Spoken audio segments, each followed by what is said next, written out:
Alright, so let's talk about Person of Interest, the show that started off looking like Batman without the cape and somehow ended up being one of the most underrated sci-fi dramas of the decade.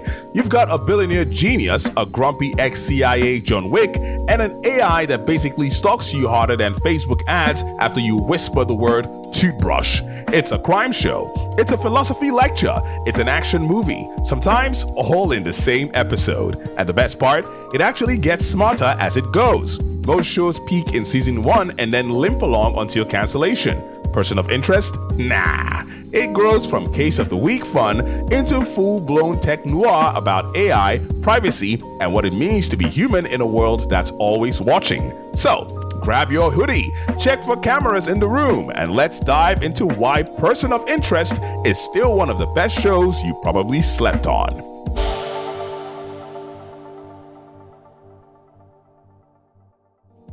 Person of Interest, POI, was cooked up by Jonathan Nolan. Yes, that Nolan, brother of Christopher Nolan, the guy who gave us The Dark Knight and Memento.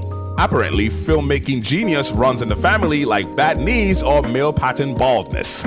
Nolan teamed up with J.J. Abrams, a man whose resume includes Lost and Alias, and together they pitched a show that blended government surveillance paranoia, rogue AI, crime procedural vibes, and a little vigilante justice sprinkled on top. Basically, Batman meets Big Brother. The show hit CBS on September 22, 2011 and stuck around for 5 seasons, wrapping up in 2016 with 103 episodes under its belt, which for a high-concept sci-fi leaning show on a mainstream network is kind of a miracle. Most shows that ambitious get cancelled faster than you could say Firefly. So, what's interesting is how the climate of the early 2010s fed into the idea. Post 9/11 security measures, increasing government surveillance, the rise of data collection, and the growing fears about what big tech can do. These weren't fringe or sci-fi anymore. They became part of the loom that Person of Interest wove into its plot. Jonathan Nolan said he wanted to explore paranoia, memory, and morality in that margin where security and freedom clash. The central premise: Harold Finch, a reclusive billionaire and genius programmer, builds the machine, an AI that monitors all kinds of data, surveillance feeds, communications, and so on, to predict violent acts before they happen. The government wants only terrorist predictions, the relevant ones, but the machine also spits out irrelevant numbers, people about to be involved in everyday crimes. Finch recruits John Reese, an ex-CIA Special Forces operative presumed dead, to intervene for those irrelevant cases. Over time, what seems episodic, stop a mugging here, prevent an assassination there, grows into something larger. The machine becomes more than just a code. We get a rival AI, Samaritan, with its own agenda. Finch, Reese, Shaw, Root, and some allies start dealing with philosophical, ethical, existential questions. The show evolves from crime procedural with sci-fi twist into big stakes, slow burn about what it means to protect, to observe, and to be human in a data-driven world. The leads carry this show like champs. Emerson plays Harold Finch, the brain, the moral compass, the shy, limping tech genius who's basically what you get if Bill Gates decided to become Batman's oracle but kept all his secrets locked tighter than Fort Knox. Then you've got Caviezel as John Reese, the muscle. He's the ex-CIA action figure who can dismantle an entire SWAT team before breakfast. But he's also dragging around guilt and loss like emotional carry-on luggage. What makes it work is their chemistry. Finch hides behind his code and his machine. Reese hides from his past and his pain. And together, you get this weirdly perfect duo. Half hacker, half hitman. One's the brains, the other's the fists, and both are just broken enough to make their partnership feel human. And then there's the supporting cast.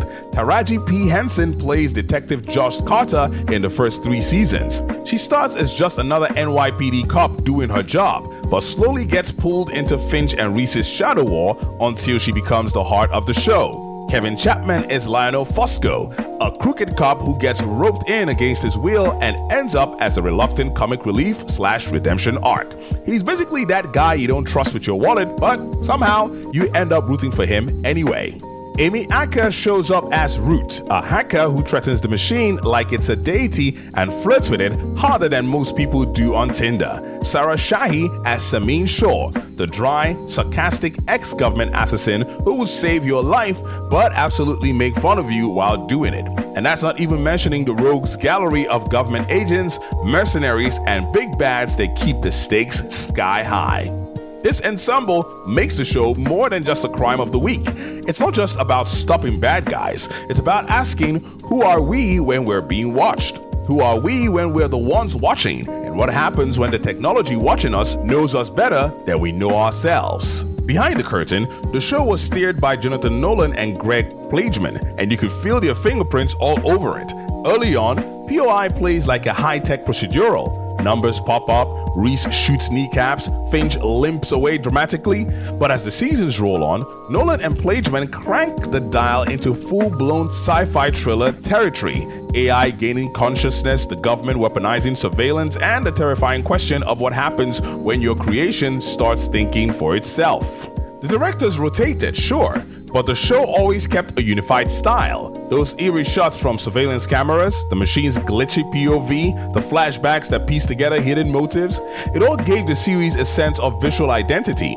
And then you've got Ramin Djawadi on the score. Yeah, the guy who gave Game of Thrones its theme, layering this mood, simmering atmosphere that makes even a subway station feel like the end of the world. What I love is that the show never fell into the lazy trap of good guys versus bad guys. Instead, it leaned hard into moral ambiguity, tech paranoia, and the idea that even heroes can't save everyone without paying a price.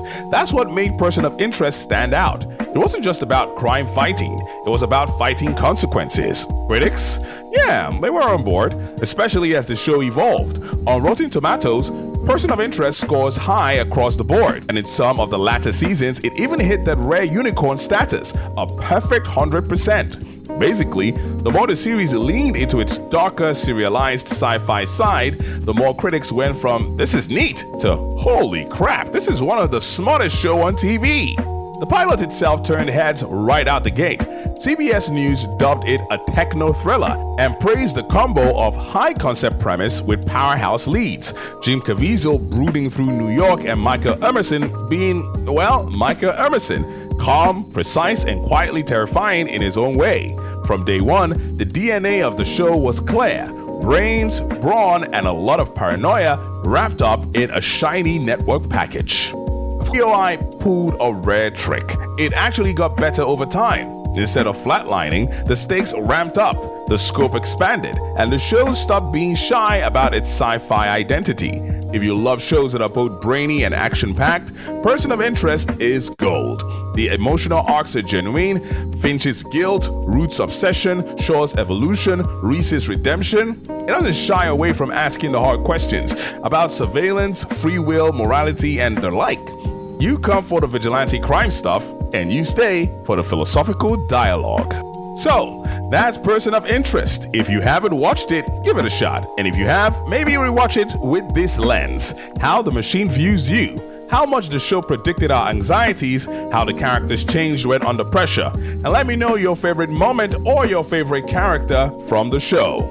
Alright, if you like what you just saw, please do like and share this video. And subscribe to Moviematic. We really appreciate it. If you don't, thank you so much for watching this video all the same. You take care and have a great one.